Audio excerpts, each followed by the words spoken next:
অন্যান্য সময় থেকে বর্ষার সময় খিচুড়ি খাওয়ার টেস্ট যেন বহুগুণ বেড়ে যায়।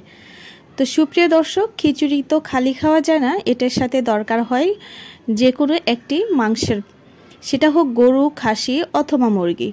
তো আজকে আমি আপনাদেরকে তৈরি করে দেখাবো খুবই সুস্বাদু করে কিভাবে খাসির মাংসটাকে রান্না করা যায় সেই পদ্ধতিটি। এখানে আমি খাসির মাংস নিয়েছি আর নিয়েছি হচ্ছে এখানে স্বাদ মতো লবণ, আর এখন দিয়ে দিচ্ছি পেঁয়াজ কুচি এবং কাঁচামরিচ, এবং দিয়ে দিচ্ছি হলুদের গুঁড়া, মরিচের গুঁড়া। এটা আপনাদের পছন্দ অনুযায়ী পরিমাণটা বাড়িয়ে কমে নিতে পারেন। আর এখন দিয়ে দিচ্ছি আদা ও রসুনের পেস্ট। এখানে আমি আদা রসুনের পেস্টের সাথে কাঁচা জিরাটাও একসাথে বেটে নিয়েছি। এখন দিয়ে দিচ্ছি রান্নার রেগুলার তেল। এখানে আমি 2 ধরনের তেল ইউজ করব, আমি আপনাদেরকে পরবর্তীতে দেখিয়ে দিব, আপনারা স্কিপ না করে কন্টিনিউ করে যান ভিডিওটি।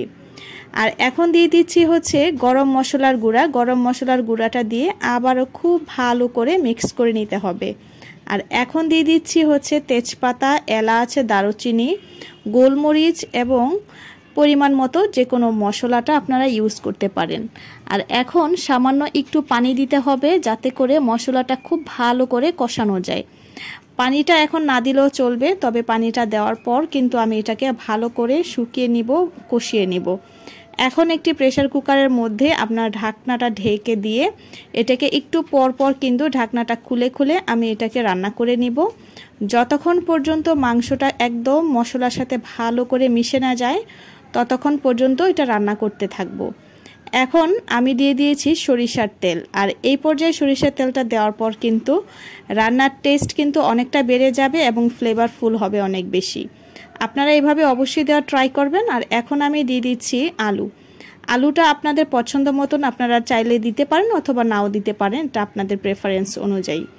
তো ভালো করে আমরা একটু নেড়ে চেড়ে আবারও ঢাকনা দিয়ে ঢেকে রান্না করে নেব। তো দেখুন ঢাকনাটা খুলে নিয়ে আমি আবারও নেড়ে চেড়ে দিচ্ছি। এভাবে বেশ কয়েকবার আমি এটাকে ঢাকনা দিয়ে ঢেকে রান্না করব এবং ঢাকনাটা খুলে আমরা এটাকে ভালো করে কষিয়ে নিব। এখন আমরা দিয়ে দিব আস্ত রসুন, আর দিয়ে দিয়েছি কয়েকটি কাঁচামরিচ।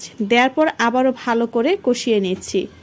তো এখন আমরা কি করব, এই যে মশলাটা দিলাম সেটাকে যেহেতু ভালো করে কষিয়ে নেওয়া হয়ে গিয়েছে, তাই এর মধ্যে আমরা দিয়ে দিব পরিমাণ মতো গরম পানি।